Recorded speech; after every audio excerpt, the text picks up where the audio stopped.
A refreshed Singapore dream that allows citizens to be more adventurous and thrive and flourish on their own terms.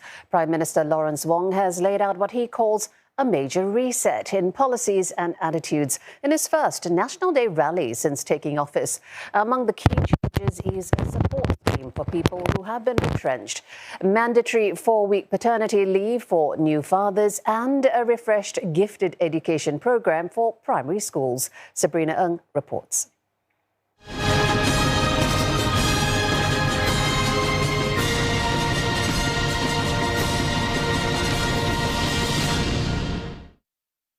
I may be Prime Minister, but I am also a fellow citizen and a friend, sharing the same experiences and concerns as all of you. I am here to serve you and our country, and I pledge to give my all to this endeavour.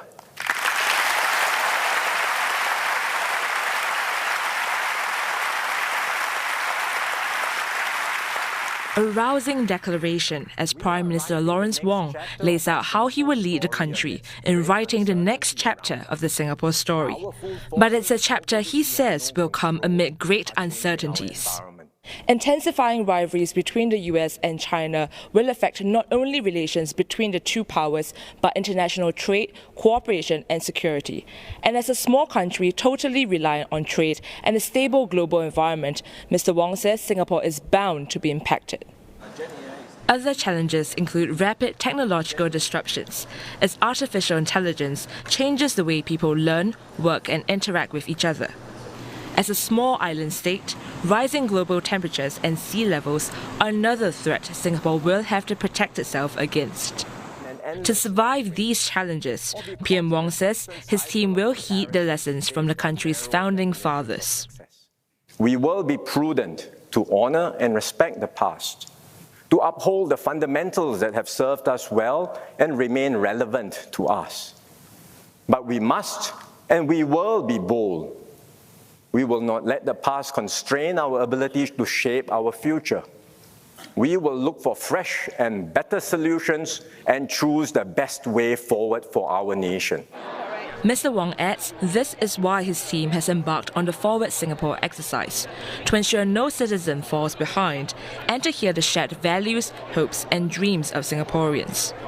Many shared about their dreams for a more caring and gracious society, where there is more support to help Singaporeans bounce back from adversities.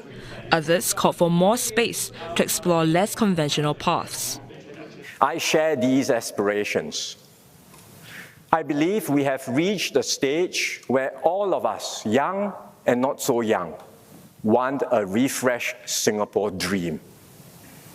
A Singapore where we feel for our fellow citizens and support one another, where we thrive and flourish on our own terms, in ways that are less prescribed and determined, more adventurous and open. Realizing our new ambitions will require a major reset. A major reset in policies, to be sure, but also a reset in our attitudes. The transformations we seek will unfold over several years. To achieve our shared goals, I need your help, because making the lasting changes we are aiming for will require a mindset shift in all of us. This, PM Wong says, will be the way to chart a new path forward for Singapore. With the economy. More help will be given to Singaporeans to stay competitive amid economic transformation.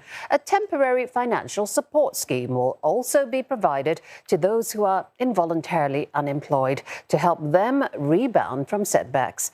Businesses too will get more support to innovate through reduced regulatory processes. Nadirah Zaidi with this report. Increasing protectionism from key global players and restructuring of supply chains mean that Singapore's next phase of economic development will be harder. It's why Mr. Wong says the country is taking a different strategy as it competes in this new environment. Sometimes people accuse the government of being too obsessed with economic performance.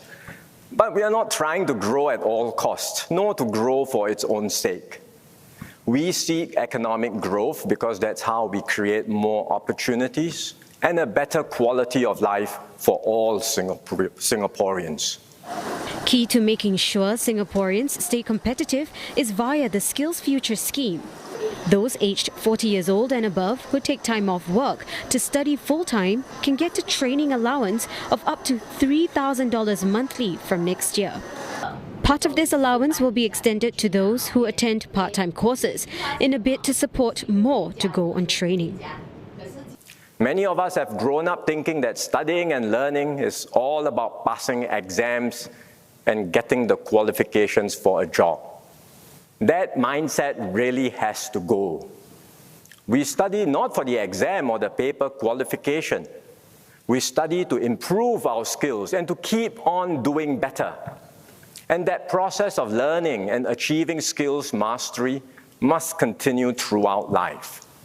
For those who are involuntarily unemployed, either from retrenchment or their companies folding, Mr. Wong promised that a job seeker support scheme first hinted at in 2022 will provide a safety net. It will focus on helping lower and middle income workers who will receive a temporary financial support of up to $6,000 over a period of 6 months. We will help you get through the setback and bounce back stronger. But you must do your part too. What should you do? Go for training, career coaching, as well as job matching services. These are essential investments that you need to make in yourself to find better jobs. So this is the essence of our renewed social compact. We will have your back. We will stand by you. But you too must take responsibility for your actions and make an effort to pull yourself up. Mr. Wong says this is how the government seeks to minimize negative outcomes of unemployment insurance seen elsewhere, where individuals may find it more attractive to stay unemployed than to go back to work. Another way Mr. Wong says Singapore can remain competitive is by ensuring a business-friendly environment and minimize regulations. He highlighted instances where companies ran into roadblocks when trying to innovate and they had to get permits from multiple agencies. Mr. Wong says his government will review current rules and processes with the aim to cut them back where possible. Sometimes there are difficult trade-offs to be made. Relaxing some rules also means accepting more risk, and Singaporeans need to understand and support these changes.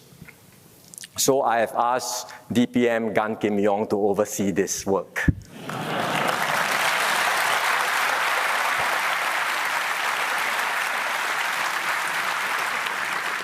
He has roped in a few ministers and they have been hard at work. I'm sure this will improve things, and I hope this will go some way in helping businesses, especially our small and medium enterprises.